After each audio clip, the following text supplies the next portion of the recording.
करते हैं। तो देखो सबसे पहले मैंने यहाँ पे लिखा इनकम्प्लीट डोमिनेंस और कंप्लीट डोमिनेंस के बारे में कुछ बता रहा हूँ। तो सबसे पहला पॉइंट जो है कि इनकम्प्लीट डोमिनेंस किसने दिया था? तो साइंटिस्ट का नाम है कार्ल कॉरेंस। उनका जो एक्सपेरिमेंटल प्लांट था वो क्या था? मिराबिलिस जलापा, इसी को हम बोलते हैं 4 o'clock प्लांट और गुलेबान, ठीक है। और इन्होंने ये फ्लावर कलर के बेस पे किया था। अब देखो एनसीईआरटी में है कुछ एग्जांपल्स इनकम्प्लीट डोमिनेंस के, क्या क्या है? स्नैपड्रैगन प्लांट, इसी को हम बोलते हैं डॉग फ्लावर प्लांट, और ये एंटिरहाइनम स्पीसीज। तो ये आपको याद रखना होगा, SAD सैड से स्नैपड्रैगन, एंटिरहाइनम स्पीसीज और डॉग फ्लावर प्लांट। तो एक ही चीज है, कंफ्यूजन नहीं होना। अच्छा यहाँ पे मैंने एक क्वेश्चन ऐड किया आपको, यहाँ पे क्वेश्चन एक दिया है तो वो आप देखना। तो क्योंकि देखो जेनेटिक्स जैसे चैप्टर में बहुत अच्छा कॉन्सेप्ट चाहिए और मैं होप करता हूँ आप लोग से आप लोगों ने अच्छे से पढ़ा होगा वो, ठीक है। तो एक क्वेश्चन सॉल्व करना है मेरे साथ यहाँ पे। तो क्वेश्चन सॉल्व करने से पहले एक मैं और चीज बता रहा हूँ, जैसे कि आपने phenotypic ratio and genotypic ratio पढ़ा है। तो जैसे आप जानते हो कि मोनोहाइब्रिड क्रॉस का क्या होता है? फिनोटिपिक रेशियो 3:1, ठीक है। और डाई हाइब्रिड क्रॉस का क्या होता है? 9:3:3:1। तो इसका मतलब क्या हुआ कि dihybrid cross is equal to multiple of monohybrid cross हुआ। कैसे? कि देखो फिनोटिपिक रेशियो निकाल रहे हैं, जैसे कि phenotypic ratio of dihybrid cross, तो मैंने क्या बोला? Multiple of monohybrid cross. तो phenotypic ratio of monohybrid cross क्या होता है? 3:1। तो बस 3:1 इंटू 3:1 अगर कर देंगे तो ये आएगा 3 × 3 9:3:1। तो इसका मतलब यहां से क्या कंक्लूजन निकला हमारा कि जो फिनोटिपिक रेशियो ऑफ या फिर जीनोटिपिक रेशियो जो भी होता है, तो यहाँ पे मैंने फिनोटिपिक रेशियो बताया कि phenotypic ratio of dihybrid cross is equal to multiple of ये मोनोहाइब्रिड क्रॉस, ये बोल सकते हो। तो इसी बेस पे क्वेश्चन है कि find out the phenotypic ratio in F2 generation of a dihybrid cross in which one character is dominant and other character is incomplete dominance. तो यहां देखो, यहां मैंने क्या बताया? डाई हाइब्रिड क्रॉस में बोल रहा है। तो डाई हाइब्रिड क्रॉस इसका मतलब क्या है कि मल्टीपल ऑफ मोनोहाइब्रिड क्रॉस, लेकिन क्या बोल रहा है कि एक कैरेक्टर क्या डोमिनेंट है और दूसरा कैरेक्टर इनकम्प्लीट डोमिनेंट। तो एक कैरेक्टर जो डोमिनेंट है तो इसका मतलब इसका क्या रेशियो होगा? फिनोटिपिक रेशियो 3:1 तो होगा, लेकिन दूसरा क्या है? Incomplete dominant. और इनकम्प्लीट डोमिनेंट का यहां देखो phenotypic ratio and genotypic ratio क्या होता है? 1:2:1। ये वेरी इंपॉर्टेंट पॉइंट है कि चाहे हो वो इनकम्प्लीट डोमिनेंस, चाहे आगे आप पढ़ोगे को डोमिनेंस, इसमें क्या होता है कि phenotypic ratio and genotypic ratio दोनों सेम होती है। और क्या होता है? 1:2:1। ये ध्यान रखना है। तो क्या है कि वन कैरेक्टर जो डोमिनेंट, तो मैंने आपको बता दिया 3:9 लिख दिया। अब क्या? And other character is incomplete dominance. तो इनकम्प्लीट डोमिनेंस में फिनोटिपिक रेशियो क्या होता है? 1:2:1। तो आप क्या करोगे? 1:2:1। तो अब दोनों को क्रॉस कर दो। कैसे? यही कॉन्सेप्ट 3:1 इंटू किया तो ये डायहाइब्रिड क्रॉस का आ गया 9:3:3:1। तो इसमें यही करना है। क्या हुआ? 3:6:3:1:2:1। ये आपका आंसर हो गया, ठीक है। ये क्वेश्चन आपको आई होप समझ में आया होगा। अब नेक्स्ट चलते हैं। देखो कोडोमिनेंस। तो कोडोमिनेंस के एग्जांपल्स यहाँ ध्यान में रखना है। देखो मैं आपको पढ़ा नहीं रहा हूँ क्योंकि आपने पढ़ा हुआ है। मैं इंपॉर्टेंट पॉइंट बता रहा हूँ जो कि आप इग्नोर कर सकते हो। तो कोडोमिनेंस में आपके एग्जांपल्स कुछ हैं। कोट कलर इन कैटल, दूसरा है ब्लड ग्रुप। तो ब्लड ग्रुप में AB ब्लड ग्रुप भी आएगा और MN ब्लड ग्रुप भी। ये एनसीईआरटी में शायद नहीं है, अब देख लेना। सिकल सेल एनीमिया, ये भी वेरी इंपॉर्टेंट है। सिकल सेल एनीमिया से बहुत कंफ्यूजन होगा, तो आप ध्यान रखना कि कोडोमिनेंस का भी एग्जांपल है। एज यूजुअल जो मैंने बताया आपको, phenotypic ratio and genotypic ratio same होगा। अब एक क्वेश्चन और है, जल्दी देखते हैं इसको कि what is the phenotypic ratio in F2 generation of a dihybrid cross in which one character is incomplete dominance and second character is codominance. तो what is the phenotypic ratio in F2 generation of a dihybrid cross. तो dihybrid cross क्या होता है? Simply multiple of monohybrid cross. अब क्या बोल रहा है कि इसमें बोल रहा है कि वन कैरेक्टर क्या है? Incomplete dominance. तो इनकम्प्लीट डोमिनेंस का फिनोटिपिक रेशियो क्या होता है? देखो 1:2:1 है जो पीछे बताया, तो 1:2:1 ये हो गया। एंड सेकेंड कैरेक्टर क्या है? इस कोडोमिनेंस। और कोडोमिनेंस का फिनोटिपिक रेशियो क्या होता है? सेम 1:2:1। तो 1:2:1। पीछे वाले केस में क्या था? एक डोमिनेंट था। तो मैंने आपका जो मेंडल लॉ में आपने पढ़ा है, लॉ ऑफ डोमिनेंस, उसमें जो आपने मोनोहाइब्रिड क्रॉस पढ़ा है तो उसमें क्या पढ़ा है? 3:1 पढ़ा है। लेकिन इसमें क्या, एक कैरेक्टर इनकम्प्लीट है और एक कैरेक्टर कोडोमिनेंस है। तो दोनों का फिनोटिपिक रेशियो क्या था? 1:2:1 ही होता है। तो आप इसको इंटू कर दो।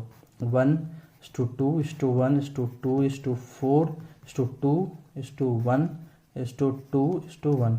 इसको पहले इससे करोगे, फिर इसको इससे करोगे, 1 को, फिर 1 को 1 से करोगे, फिर 2 को पहले इससे करोगे, फिर इससे करोगे, फिर इससे करोगे, फिर 1 को इससे करोगे, 1 को 2 से करोगे, वो 1 को इससे करोगे, तो यही आएगा। ठीक है। अब देखो कुछ साइंटिस्ट के नाम बहुत इंपॉर्टेंट है। डीवरीज, कॉरेन एंड वॉन सेरमैक, ये 1900 में इन्होंने क्या किया था कि मेंडल का काम को रीडिस्कवर्ड किया था। तो बहुत बहुत इंपॉर्टेंट है कि क्वेश्चन आ सकता है। तो rediscovered Mendel's result of on the inheritance of character 1900। अब 2 साल बाद 1902 में क्या हो रहा है, सटन एंड बोवेरी एक साइंटिस्ट है जिन्होंने कि क्रोमोसोमल थ्योरी ऑफ इनहेरिटेंस दिया। देखो अब यहाँ पे बहुत इंपॉर्टेंट पॉइंट मैं आपको बता रहा हूं, यहाँ कंफ्यूजन होता है। Chromosomal theory of inheritance was given by Sutton and Boveri, but इसका experiment proved by experiment of, अगर आया कि क्रोमोसोमल थ्योरी ऑफ इनहेरिटेंस बताओ किसने दिया था, तो आप बोलोगे टीएच मॉर्गन। मतलब कि chromosomal theory of inheritance was given by Sutton and Boveri, लेकिन इसका एक्सपेरिमेंट किसने प्रूव किया था, टीएच मॉर्गन। और उनका एक्सपेरिमेंटल मटेरियल क्या था, ड्रोसोफिला मेलानोगास्टर। ठीक है। अब वो क्यों था, तो ये एनसीईआरटी में दिया हुआ है 5 पॉइंट। तो आपको ध्यान रखना कि उन्होंने इसी को क्यों चूज किया, ड्रोसोफिला को ही क्यों किया, क्योंकि ड्रोसोफिला इजी टू कल्चर, इसका लाइफ साइकिल बहुत शॉर्ट होता था, 2 वीक का। Single mating produce large number of progeny, clear differentiation of sex, उसमें मेल और फीमेल का पता आराम से चल जाता था। Many types of hereditary variation, तो ये 5 पॉइंट है। ठीक है। तो मैंने इसका ट्रिक नहीं बताया, ऐसे ध्यान रखना, इसकी जरूरत नहीं है ट्रिक की। तो मैंने आपको बताया यहाँ पे बहुत इंपॉर्टेंट है क्रोमोसोमल थ्योरी ऑफ इनहेरिटेंस, यही पॉइंट मैं बता रहा हूँ। ट्रिक तो ऐसे नहीं बता रहा हूँ, लेकिन क्यों ये आपको क्लियर कर दिया मैंने। ठीक है। तो देखो अब देखो नेक्स्ट फिर आ रहा लिंकेज। यहां पे साइंटिस्ट में देखो क्या होता है कि लिंकेज ये जो है फर्स्ट टाइम ऑब्जर्व्ड बाय, किसने देखा था, बैटसन एंड पनेट। और ये linkage term coined by TH Morgan. तो ये वेरी इंपॉर्टेंट लगा दो, यहां पे क्वेश्चन आ सकता है। अब देखो अल्फ्रेड स्टर्टिवेंट ये कौन थे, ये स्टूडेंट थे टीएच मॉर्गन के, स्टूडेंट थे। Constructed the first genetic map of chromosome इन 1911। ये भी वेरी इंपॉर्टेंट देखा, ये साइंटिस्ट का नाम एनसीईआरटी में दिया हुआ है। एनसीईआरटी ने क्या लिखा है, तो एनसीईआरटी ने ये एनसीईआरटी का टर्म है जो मैं बता रहा हूं आपको कि his student Alfred Sturtevant used the frequency of a recombination between gene pairs on the same chromosome as a measure of the distance between genes and mapped their position on the chromosome. ये हो गया। तो इतने सारे scientist का नाम मैंने बताया। इसमें ट्रिक क्यों नहीं बताया, क्योंकि आराम से ये याद होगा, लेकिन क्या है कि कंफ्यूज होने वाला है कि लिंकेज जैसे मैंने बताया कि पहले ऑब्जर्व किसने किया, ये टर्म किसने दिया, फिर इसके स्टूडेंट के नाम। तो इतने सारे साइंटिस्ट ऐसे हैं। ठीक है। अब देखो जो निकल रहा है आपका एग्जाम्पल्स ऑफ मेंडेलियन डिसऑर्डर। तो इसमें एनसीईआरटी में कुछ दिए हुए, तो मैं आपको बता रहा हूं। तो कैसे याद रखना है, तो THF इसको पढ़ना है आपको, टफ। देखो आपने सुना होगा ISPCS, ये एग्जाम होता है। ठीक है। सिविल सर्विस एग्जाम, वो एग्जाम क्या होता है, बहुत टफ होता है। आपको क्या याद रखना, टफ PCS, ISPCS का एग्जाम जो होता है वो टफ होता है। तो THF से आपको क्या याद रखना, टफ। क्या याद रखना, टफ। PCS क्या बताया, thalassaemia, haemophilia, cystic fibrosis, phenylketonuria, C से colour blindness, sickle cell anaemia. इतना हो गया, ये याद रखना। अब देखो बहुत इंपॉर्टेंट, वेरी इंपॉर्टेंट यहां लगाओ। इसमें कुछ दिए हुए हैं, तो इसमें एक पॉइंट कि कुछ एग्जांपल्स दिए हैं ऑटोसोमल लिंक्ड रिसेसिव डिसऑर्डर के, और कुछ एग्जांपल है सेक्स लिंक्ड रिसेसिव डिसऑर्डर के। तो देखो इसमें ये चैप्टर ना बहुत अच्छा है, इसमें बहुत कॉन्सेप्चुअल है, ट्रिक्स बेसिस नहीं है, लेकिन मैं जो पॉइंट आपको बता रहा हूँ कि आप ऐसे याद रखना है आपको ट्रिक से। तो आपने क्लास 11 में पढ़ा होगा पास इंटरमीडिया, पास डिस्टेलिस, ये वर्ड। तो आपको क्या याद रखना, पार्स। AR में क्या होगा, AR मतलब ऑटोसोमल रिसेसिव। AR से आपको याद रखना ऑटोसोमल रिसेसिव। तो autosomal recessive linked recessive disorder क्या क्या हो गया, P से फिनाइल कीटोनूरिया और S से सिकल सेल एनीमिया। ऐसे याद कर सकते हो, पार्स ऑटोसोमल रिसेसिव, इसका मतलब P से फिनाइल कीटोनूरिया, S से ये। सेक्स लिंक्ड रिसेसिव डिसऑर्डर तो आप याद रख सकते हो ऐसे, या फिर सिंपल ऐसे भी पढ़ के भी कर सकते हो, हेमोफीलिया, ऐसे याद कर सकते हो। तो ऐसे आप देख लेना। आप सबसे पहले यहाँ मैंने एक ट्रिक लिखा है, तो इस ट्रिक को समझो आपने।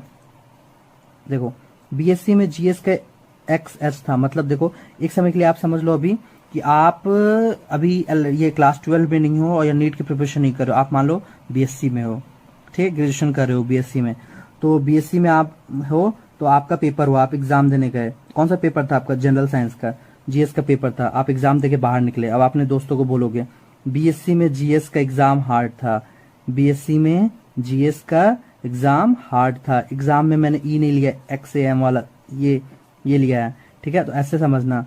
यहाँ पे देखो बीएससी में जनरल साइंस का एग्जाम हार्ड था, ये याद हो गया, बीएससी में जनरल साइंस का एग्जाम हार्ड था, 2 बार बोलोगे याद हो जाएगा। अब यहाँ से 3 साइंटिस्ट के नाम याद हो जाएंगे आपको, 1, ये 2 और ये 3। अब देखो कैसे, C BSc Boveri and Sutton, Boveri B, यहाँ पे देखो बोवेरी एंड सटन, यहाँ पे देखो सटन बोवेरी ने क्या दिया था, chromosomal theory of inheritance, C for chromosomal theory of inheritance. ये कंप्लीट हो गया बीएससी का फुल फॉर्म। क्या होगा बीएससी का full form, Boveri and Sutton या सटन बोवेरी, जैसे याद कर सकते हो आप, सटन एंड बोवेरी ने क्या दिया था, C for chromosomal theory of inheritance, पहला कंप्लीट।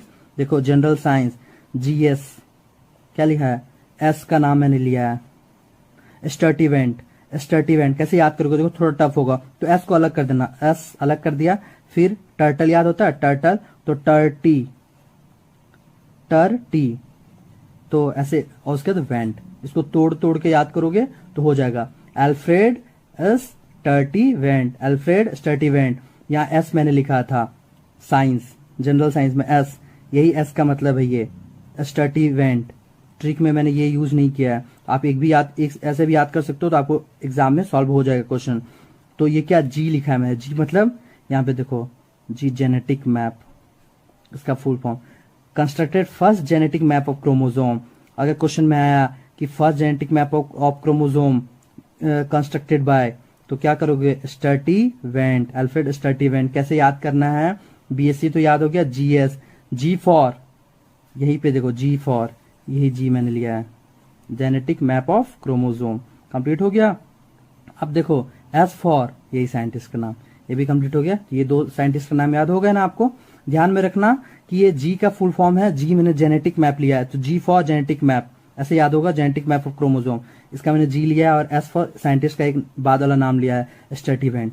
अब देखो एक्स था, सॉरी एग्जाम हार्ड था, एग्जाम हार्ड था, एक्स और एच, एच से आपको देखो मैंने हैंकिंग, साइंटिस्ट का नाम है ये हैंकिंग, याद हो गया हैंकिंग। अब इनका कंट्रीब्यूशन देखो, डिस्कवर्ड एक्स क्रोमोसोम, इन्होंने डिस्कवर्ड किया था एक्स क्रोमोसोम। अब एक चीज इसमें समझो, क्या एग्जाम में ये भी होता है एक्स बॉडी भी आ सकता है, तो उसका भी आंसर यही होगा, क्योंकि इन्होंने जो डिस्कवर्ड किया था ना, सबसे पहले एक्स बॉडी डिस्कवर्ड किया था, कि उन्होंने एक स्ट्रक्चर डिस्कवर्ड किया था, तो उन्होंने, और उन स्ट्रक्चर का नाम उन्होंने एक्स बॉडी रख दिया, लेकिन इस स्ट्रक्चर के उन्होंने सिग्निफिकेंस को नहीं एक्सप्लेन कर पाया, ठीक है। तो उसके बाद कुछ साइंटिस्ट आए, जो कुछ साइंटिस्ट ने इस पे वर्क किया, और वर्क करने के बाद उन्हें पता चला कि इन्होंने जो स्ट्रक्चर पे काम किया था, ये स्ट्रक्चर ही क्रोमोसोम है, तो उसके बाद ही इन्होंने नाम रख दिया एक्स क्रोमोसोम। तो अगर एग्जाम में एक्स बॉडी है या एक्स क्रोमोसोम है, तो आंसर यही जाएगा, हैंकिंग, ये ध्यान में रखना, हैंकिंग। तो ये तीनों ट्रिक से याद हो गया। कैसे, देखो बीएससी में जनरल साइंस का एग्जाम हार्ड था, बीएससी मतलब C for chromosomal theory of inheritance given by Sutton and Boveri, Sutton and Boveri. अब यहाँ पे देखो GS, G for genetic map of chromosome, G for genetic map of chromosome given by Alfred Sturtevant, Sturtevant, Sturtevant, Sturtevant और genetic map. X H exam hard, exam hard, X for X chromosome या फिर X body given by Henking. ये 3 तो याद हो गया होगा। अब चौथा देखो, आगे मैंने ट्रिक नहीं दिया है, क्यों, अगर ट्रिक बनाओगे तो कंफ्यूजन हो जाएगा, ट्रिक उतना ही है जितना आप याद कर सको, ज्यादा जबरदस्ती ट्रिक करोगे, ट्रिक के चक्कर में पड़ोगे तो इजी वाला भी टफ हो जाएगा। क्यों, क्योंकि अब देखो मेंडल साहब हमारे सब जानते हैं हम, ग्रेगर जोहान मेंडल को, इन्होंने क्या दिया था, लॉ ऑफ इनहेरिटेंस, तो इसमें ट्रिक का कोई जरूरत ही नहीं है। नेक्स्ट देखो, लॉ ऑफ इनहेरिटेंस इन्होंने दिया मेंडल ने। अब मेंडल के वर्क को फिर से रीडिस्कवर्ड किया गया था, 3 साइंटिस्ट ने किए थे, देखो डीवराइज, कॉरेन, और ये देखो यहाँ पे टी साइलेंट है, तो इसको पढ़ सकते हो वॉन सैकरमैक, वॉन सैकरमैक ऐसे पढ़ सकते हो, वॉन सैकरमैक। इन्होंने रीडिस्कवर्ड किया था मेंडल वर्क, तो ये ध्यान में रखना, इसके लिए भी ट्रिक नहीं बनाया मैंने, ये आपको याद ही रखना होगा। पहला कि मेंडल ने लॉ ऑफ इनहेरिटेंस दिया, और मेंडल के काम को रीडिस्कवर्ड ये 3 साइंटिस्ट ने किया। कंप्लीट हो गया। नेक्स्ट देखो टीएस मॉर्गन नेक्स्ट साइंटिस्ट का नाम है। इन्होंने experimental verification of chromosomal theory of inheritance. अब देखो ध्यान में रखना, C chromosomal theory of inheritance given by BSc, ये सटन एंड बोवेरी। लेकिन इसका एक्सपेरिमेंट को किसने प्रूव किया था? टीएस मॉर्गन ने। तो ये आप ध्यान में रखना कि अगर एग्जाम में आए कि क्रोमोसोमल थ्योरी ऑफ इनहेरिटेंस के एक्सपेरिमेंटल वेरिफिकेशन मतलब एक्सपेरिमेंट को किसने प्रूव किया था, तो आंसर जाएगा टीएस मॉर्गन। और अगर एग्जाम में आया कि क्रोमोसोमल थ्योरी ऑफ इनहेरिटेंस किसने दिया था, तो सटन एंड बोवेरी। ये क्लियर हो गया।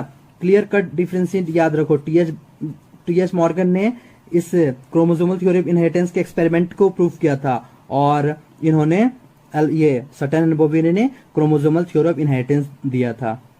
ये क्लियर कट आपके माइंड में रहना चाहिए। यहाँ पे एनसीईआरटी में दिया भी हुआ है experimental verification of chromosome theory, तो ये लाइन में भी हो सकता है उठा के डायरेक्ट दे सके कि experimental verification of chromosome theory of inheritance given bye, तो आंसर जाएगा टीएस मॉर्गन। ये नहीं कि आप सी देख लेना तो BSc याद रख लेना सटन बोवेरी, नहीं, वो क्या था, सिर्फ chromosomal theory of inheritance given bye. इसका एक्सपेरिमेंटल वेरिफिकेशन किसने दिया है? TS Morgan.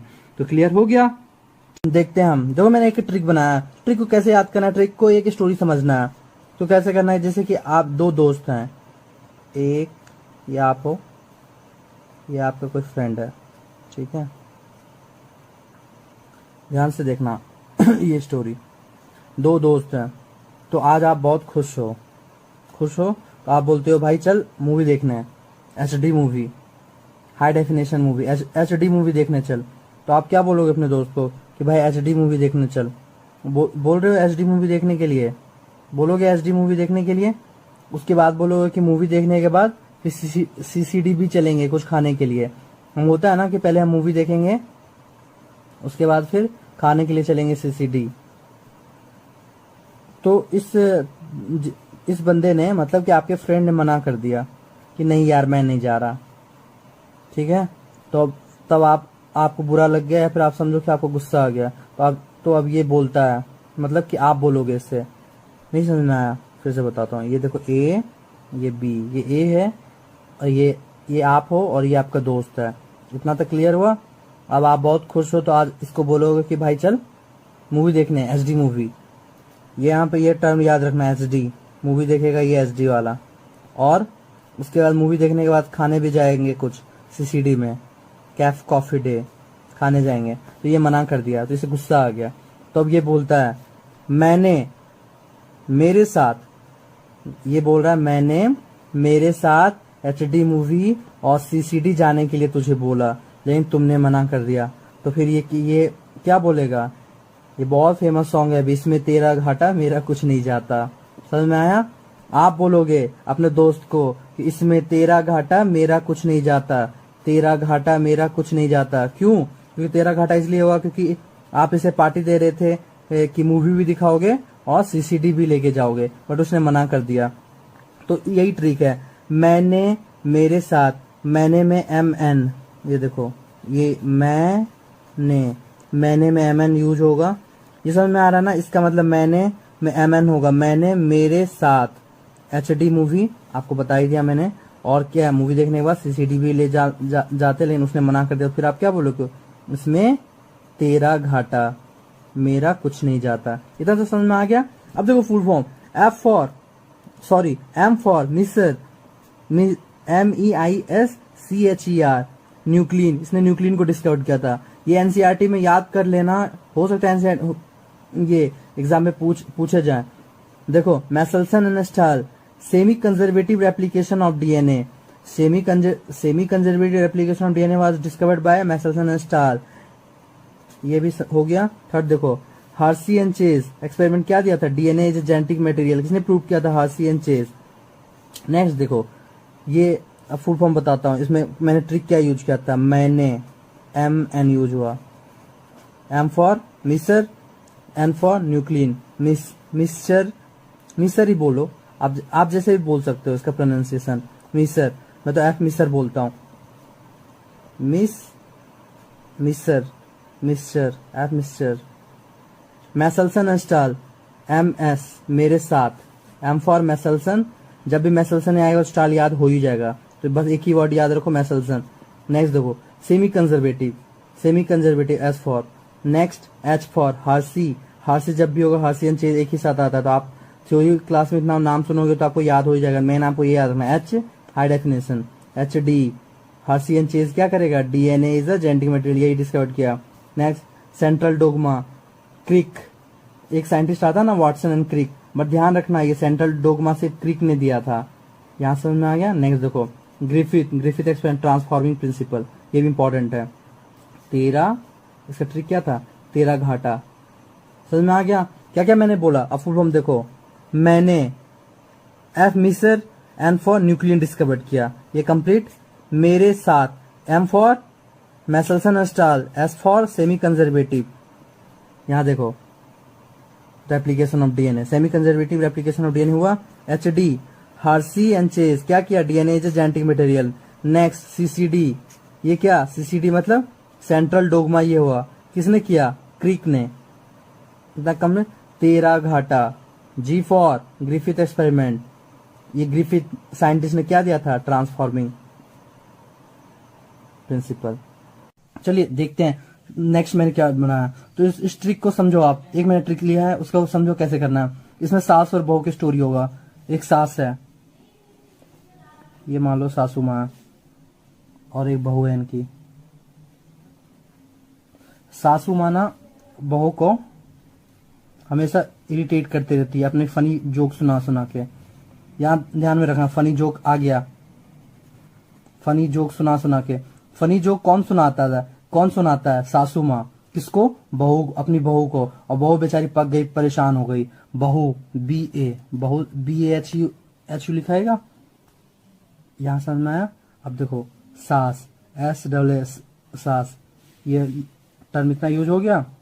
तो बेचारी ना वो परेशान होगी अपनी सासू माँ से, तो उन्होंने सोचा कि उसे जेल भिजवाएंगी और जेल में जाके दे देंगी। तो देखो क्या किया, अब ये बहू थी और ये सासू माँ थी, तो अब क्या किया, यही ध्यान में रखना है। बहू ने सास को जेल में फिक्स करवा दिया, बहू ने सास को जेल में फिक्स करवा, क्यों, क्योंकि वो फनी जोक करती रहती, मारती रहती थी, जिससे कारण वो परेशान थी। तो क्या क्या याद रखना है, बहू ने, बहू याद रखना, बहू मतलब बी ए, इसका टर्म यूज होगा। सास, एस सास, सासू माँ इसकी, जेल में क्या करवाया, फिक्स कर दिया। बहू ने सास को जेल में फिक्स कर दिया because of her funny joke, funny joke. बहू ने, देखो दो बार आप इसे लिख लेना, एक बार याद कर लेना, याद हो जाएगा, आराम से याद हो जाएगा। बहू ने सास को जेल में फिक्स किया, बहू ने सास को जेल में फिक्स किया, बहू ने सास को जेल में फिक्स किया, बहू ने सास को जेल में फिक्स किया, क्यों किया, बिकॉज ऑफ फनी जोक। तो यहाँ पे क्या क्या यूज होगा, ट्रिक्स हमारा देखो आगे। बहू ने नहीं होगा, सास को जेल में, जेल होगा, फिक्स किया, और फनी जोक। तो चलिए देखते हैं फुल फॉर्म। बहू मैंने, और मैं एक जब साइंटिस्ट का एक नाम बताऊंगा ना, इसे समझ लेना ये, क्योंकि अगर आप इसके थ्योरी लेक्चर पढ़ोगे तो ये साइंटिस्ट के नाम सुनोगे तो आपको याद हो जाएगा। तो मेन मोटो है कि आपको मैं लर्न करवाऊंगा कि कैसे आप इजीली याद कर सकते हो। तो देखो ये फर्स्ट में मैंने बहू क्यों लिखा, बी फॉर क्या होता है, B for biochemical nature of transforming principle. देखो ट्रांसफॉर्मिंग प्रिंसिपल किसने दिया था, ग्रिफिथ ने दिया था, तेरा घाटा, इससे पहले वाला वीडियो मैंने बनाया था।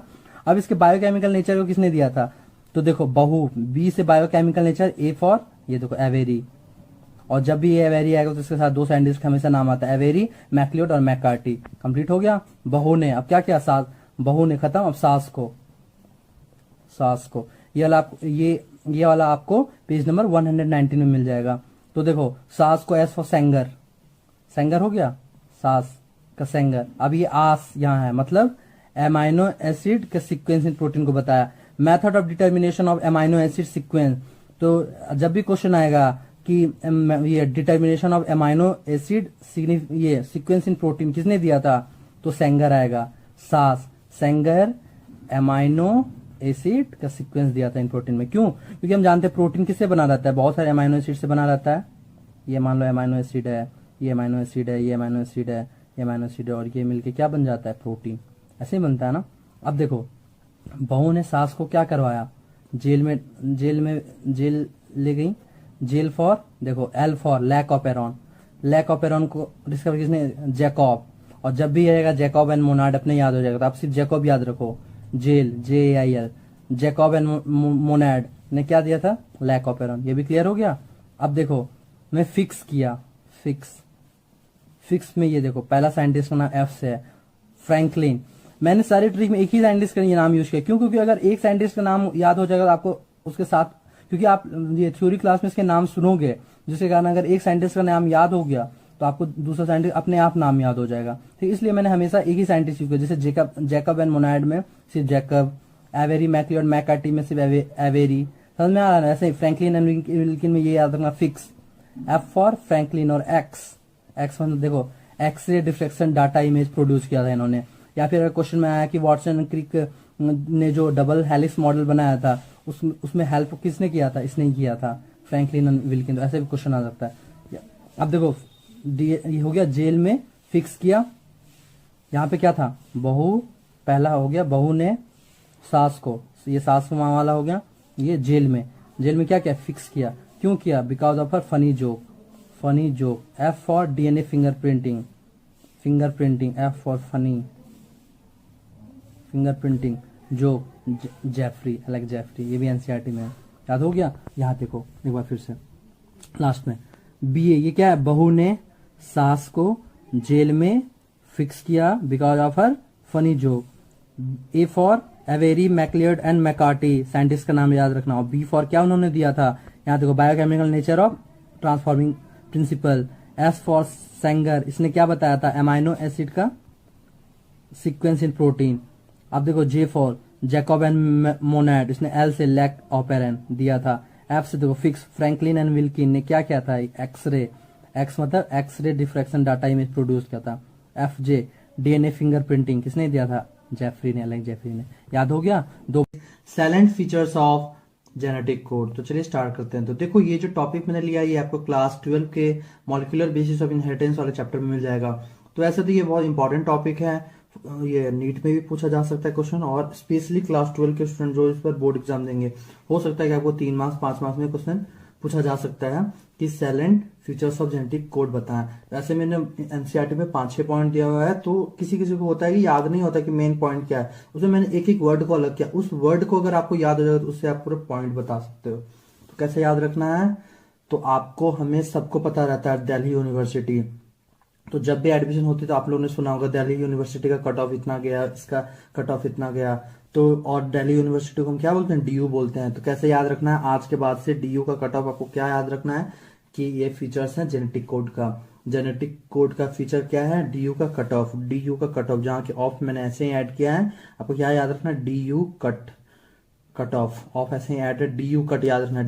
D for degeneracy, U for unambiguous, C for commaless, U से यूनिवर्सल, टी से ट्रिपलेट, डी से डीजेनरेसी, यू से अनएम्बिजियस जो बोलना है आपको, ठीक है, GUOUS, सी से कॉमनलेस, यू से यूनिवर्सल, टी से ट्रिपलेट।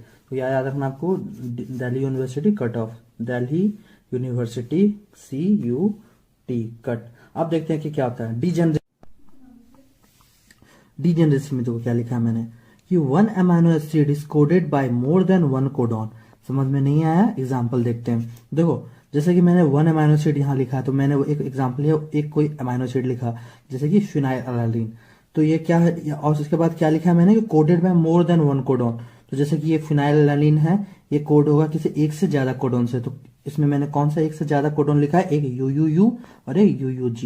ये क्या हुआ? ये 2 कोडॉन है, मतलब ये क्या है कि एक से ज्यादा कोडॉन हुआ ना। इसका मतलब यही है कि 1 amino acid coded by more than 1 codon. Example जैसे कि phenylalanine is coded by UUU and UUG। Complete. अब देखते हैं अनएम्बिजियस। तो अनएम्बिजियस में मैंने क्या लिखा है? देखो 1 codon code for only 1 amino acid. जैसे कि मान लो कोई भी XXX कोडॉन हुआ, कोई भी मान लो, लेटेस्ट सपोज, ये कोड क्या करेगा? फॉर ओनली 1 अमाइनो एसिड के लिए। लेकिन यहाँ पे एक एक्सेप्शन है। एक्सेप्शन ये है कि जैसे कि एक कोडॉन मैंने ले लिया GUG, अगर ये एक्सेप्शन नहीं होता तो ये कोड करता है कोई एक अमाइनो एसिड में, बट यहाँ पे ये GUG जो है ये कोड कर रहा है फॉर 2 अमाइनो एसिड। 2 कौन कौन सा? एक वेलिन है और एक मिथ्योनिन है। जो वेलिन है ये मोस्टली करेंगे और ये मिथ्योनिन रेयरली। अगर ये एक्सेप्शन है क्योंकि ये एक कोडॉन है और ये कोड कर रहे हैं एक से ज्यादा अमाइनो एसिड को, इसलिए ये एक्सेप्शन हुआ। तो आपको क्या ध्यान रखना है कि 1 codon code for only 1 amino acid. तो कोई जैसे कोई XXX कोई भी कोडॉन ले लो, उसे कोड करेगा फॉर ओनली एक अमाइनो एसिड। जैसे कि मैंने मान लो यू लिया, तो ये एक ही अमाइनो एसिड को कोड करेगा, फिनाइल एलानिन को 1। लेकिन इसका एक्सेप्शन है, जैसे कि GUG, ये 2 को कर रहा है, वैलिन मिथ्योनिन। ये एक्सेप्शन है, एग्जाम्पल नहीं है, एक्सेप्शन है, ये ध्यान में रखना है। यहाँ जो आगे मैंने बताया ये एग्जाम्पल बताया और ये मैं एक्सेप्शन बता रहा हूँ। नेक्स्ट है कॉमनलेस। तो कॉमनलेस देखो 5 प्राइम से 3 प्राइम मैंने लिखा है, तो ये क्या AUG, इसमें कॉमा नहीं है, ये क्या होते हैं, कॉमनलेस होते हैं। फिर है ये यूनिवर्सल है। यूनिवर्सल में मैंने देखो क्या लिखा, same type of genetic code are present in all kind of organism. चाहे वो बैक्टीरिया हो या फिर चाहे वो ह्यूमन हो, same type of genetic code present होंगे सब में। जैसे कि मान लो एग्जांपल यू हुआ, ये जो जेनेटिक कोड होगा कोड करेगा फिनाइल एलानिन को। तो ये बैक्टीरिया में भी सेम होगा, ह्यूमन में भी सेम होगा, इसलिए जेनेटिक कोड जो होते हैं वो यूनिवर्सल होते हैं। समझे? अब देखो triplet 1 codon is made up of 3 nitrogenous bases. जैसे ये कोई भी हो गया यू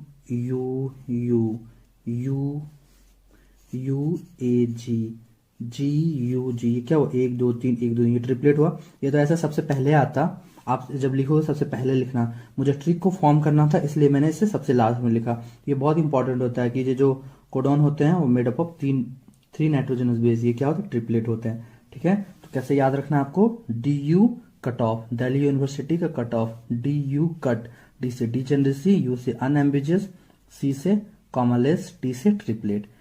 तो ये क्या होते हैं, silent feature of genetic code. DNA fingerprinting, ये जो टॉपिक लिया ये मैंने क्लास 12 के मॉलिक्यूलर बेसिस ऑफ इनहेरिटेंस वाले चैप्टर से लिया। तो देखो इस वीडियो को कंटिन्यू करने से पहले मैं एक चीज आप लोगों को बताना चाहता हूँ कि जैसे कि आपको पता है कि ये जो सीरीज मेरा चल रहा है ये ट्रिक्स का सीरीज है। तो जी हाँ, ये एक ट्रिक का सीरीज है और इसमें भी एक्सप्लेनेशन नहीं है। तो DNA फिंगरप्रिंटिंग का जैसे एनसीईआरटी में देखो यहाँ पे पॉइंट्स दिए हुए हैं इसके स्टेप्स, तो वही मैं आपको कोशिश किया हूँ इस वीडियो में कि आपको याद करवा सकूं। और इसमें एक्सप्लेनेशन नहीं है, इसमें सिर्फ मैंने कोशिश की आप लोगों के सारे पॉइंट्स आपको याद करवाऊं, क्योंकि मेन पॉइंट ये है और इसमें नीट से क्वेश्चन पूछा जा सकता है। क्योंकि अगर मान लो अगर क्वेश्चन कभी आ जाए कि अगर उसका करेक्ट स्टेप बताओ, कि सबसे पहले क्या होता है, फिर क्या होता है, फिर क्या होता है, ऐसे करके क्वेश्चन हो सकता है कि पूछा जा सके। ठीक है, इसलिए आपको एग्जैक्ट याद रहना चाहिए DNA फिंगरप्रिंटिंग में सबसे पहले क्या होता है, फिर क्या होता है, फिर क्या होता है। तो वही आज इस वीडियो के थ्रू मैं आप लोगों को याद करवाऊंगा सारे उसके स्टेप। फिर से एक बार बता रहा हूँ कि इसमें मैं एक्सप्लेन नहीं करूंगा, ये एक ट्रिक का ही सीरीज है और इसमें मैं ट्रिक ही बता रहा हूँ। तो ट्रिक कैसे याद रखते हैं, चलिए देखते हैं। तो DNA फिंगरप्रिंटिंग में आपको एक चीज याद रखना है कि देखो आप बायोलॉजी पढ़ रहे हो, आप क्यों पढ़ रहे हो, डॉक्टर बनने के लिए पढ़ रहे हो। आपकी कोई फ्रेंड है, ठीक है, आपकी कोई फ्रेंड है, वो लड़की है, लड़की को मानो, लड़की कोई फ्रेंड है, उसका नाम DS है। DS कोई भी फ्रेंड हो सकती है। मैंने यहाँ पे दीपिका सिंह को लिया है, क्या लिया है, दीपिका सिंह। कोई भी फ्रेंड आप लग सकते, दीपा, कुछ भी D से कोई भी नाम ले लो, दीपा सिंह। तो मान लो आपके कोई दीपा सिंह है, वो बिहार की है, ठीक है, और वो और बिहार की है वो, और उसने एग्जाम दिया, वो पास होगी, लेकिन उसे जो मेडिकल कॉलेज मिला वो हरिद्वार में मिला। तो अब वो बिहार से हरिद्वार जाएगी डॉक्टर बनने। अगर उसे डॉक्टर बनना है, उसने एंट्रेंस क्वालिफाई किया है, तो वो तो बिहार की है, लेकिन उसे कॉलेज कहाँ का मिला, हरिद्वार का मिला। सपोज करने मैं बोल रहा हूँ कि मान लो, हाइपोथेटिकल आपको मानना है कि उसे कहाँ मिला, बिहार में, सॉरी बिहार से उसे हरिद्वार में मिला। तो आप क्या बोलोगे अपने दोस्त को, आई दीपिका सिंह बिहार से हरिद्वार डॉक्टर बनने। क्या याद रखना है आपको, DNA फिंगरप्रिंटिंग जब भी रहेगा, आई दीपिका सिंह बिहार से हरिद्वार डॉक्टर बनने। आई दीपिका सिंह बिहार से ऐसे ऐड है, हरिद्वार डॉक्टर बनने ऐसे ऐड है। आई दीपिका सिंह बिहार से हरिद्वार डॉक्टर बनने। आई दीपिका सिंह बिहार से हरिद्वार डॉक्टर बनने। आई दीपिका सिंह बिहार से हरिद्वार डॉक्टर बनने। मैं बार बार इसलिए रिपीट करता हूं क्योंकि आपके साथ, मेरे साथ साथ आपको याद हो जाए। तो आई फॉर आइसोलेशन, तो सबसे पहले isolation of DNA। D for digestion, फिर क्या करेंगे, digestion of DNA by restriction endonucleases. फिर एस फॉर सेपरेशन।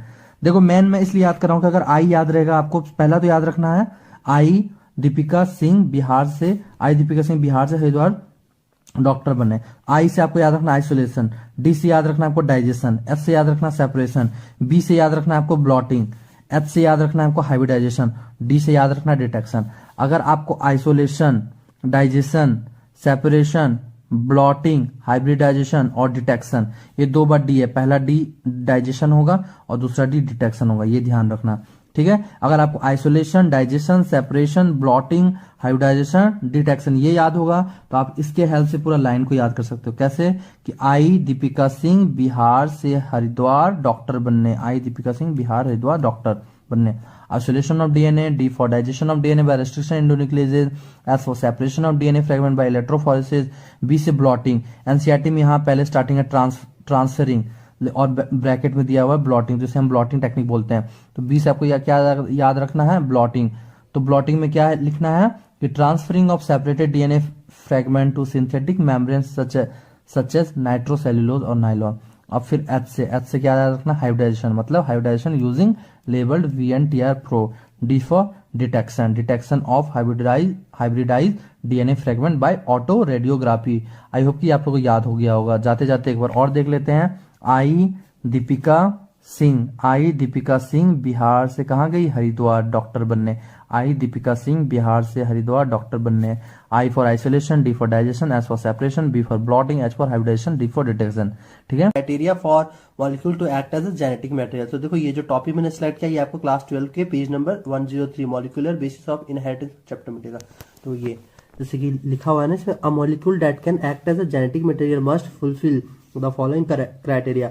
देखो ये तो एक तो है कि अगर आपको क्लास 12 में हो, आपको बोर्ड एग्जाम है, तो बोर्ड एग्जाम के लिए बहुत इंपॉर्टेंट है। हो सकता है कि आपको 2 नंबर या 3 नंबर में क्वेश्चन आ जाए, तो आपको एग्जैक्ट याद रखना होना हो मतलब याद रखना पड़ेगा 4 पॉइंट। तो 4 पॉइंट में मेन जो वर्ड है उसको मैंने उठाया है और एक यहाँ पे ट्रिक बनाया। अगर आपको ये ट्रिक याद रह जाएगा तो ट्रिक से आपको एक वर्ड याद हो जाएगा, और अगर आपको एक वर्ड याद हो गया तो आप पूरे लाइन को याद कर सकते हो। जैसे कि ये चारों लाइन है तो क्लास 12 के लिए बहुत इंपॉर्टेंट है, और हो सकता है नीट में भी आ जाए, क्योंकि एनसीईआरटी का नीट में कुछ भी पूछ सकता है। तो चलिए देखते हैं क्या है। एक SRM यूनिवर्सिटी है, बहुत फेमस यूनिवर्सिटी, आपको हमें सबको पता होगा।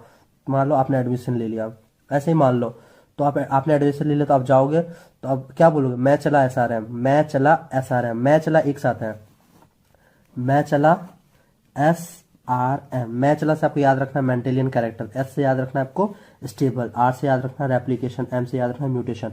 बस जैसे बता रहा हूँ वैसे याद रखना है। अगर एग्जाम में ऐसा क्वेश्चन आए तो आपको क्या याद रखना है, मैं चला SRM, मैं चला SRM। मैं चला मतलब Mendelian character, S for stable, R for replication, M for mutation. ये हो गया। अब पूरा पढ़ते हैं। पहला ये रेप्लिकेशन, ये याद रखना है, stable, mutation, Mendelian character, MC। मैं चला SRM, ये याद हो गया। अगर आपको मैं चला तो पढ़ो, it should be able to generate its replica. Replication याद है तो ये पूरे लाइन को याद कर सकते हो। स्टेबल अगर याद है तो it should chemically and structurally be stable. अगर आपको उसके बाद अगर म्यूटेशन याद है तो आप ये लिख सकते हो, it should provide the scope for slow changes that are required for evolution.